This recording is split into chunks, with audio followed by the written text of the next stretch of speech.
Hey, what's going on, guys? So, in this video, I will show you how to disable calls on Messenger for Android and iOS. So, let's start.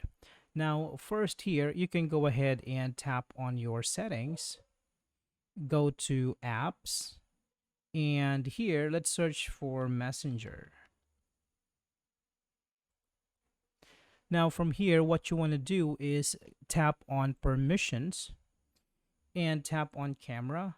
From here, you can tap on don't allow, go back, tap on contacts, tap on don't allow, go back, tap on microphone, don't allow, tap on phone, and tap on don't allow.